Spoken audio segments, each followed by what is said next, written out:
My name is Rich Hanlon. I'm your Wild Neighbors Nature Connection Nature Guide.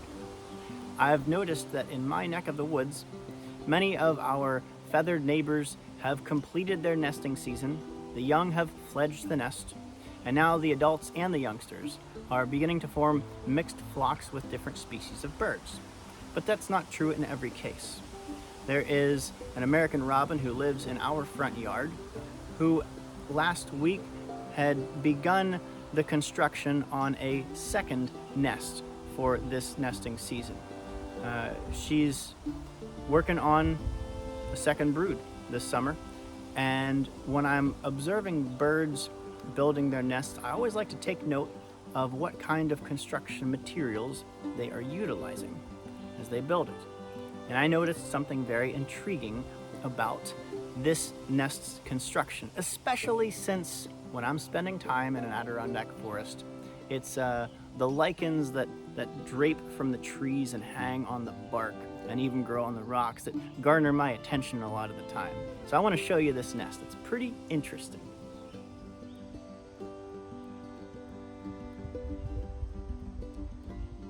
This robin's nest, tucked among the branches of a red spruce tree in my yard, is made of sticks, grasses, mud, needles, and on the outside you can see it is covered with multiple species of filamentous lichens.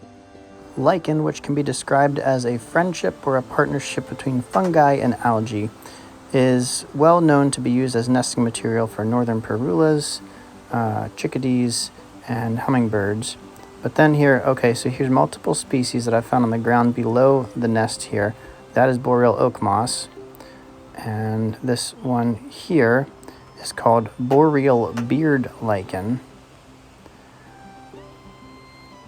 It has dark colored base to that. That's indicative of the species. And a third species of lichen I found in the nest on the ground just below this nest of the robin is a kind of shield lichen. So we have at least 3 species of lichen that is being used as nesting material by this American robin in my front yard.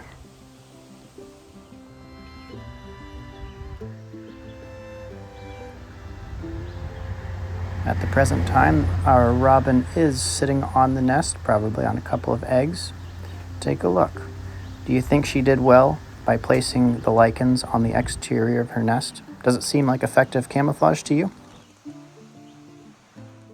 Just like you and me, our feathered neighbors make use of whatever materials they have in their environment.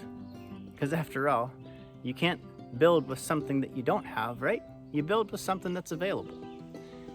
Are there any songbird nests that you have found in your yard? Perhaps they're nests that have already been abandoned because the young have fledged from the nest, now they're just sitting there. Or maybe there's birds in your neighborhood who are working on building a new nest in the middle of the summer for their second brood of the season.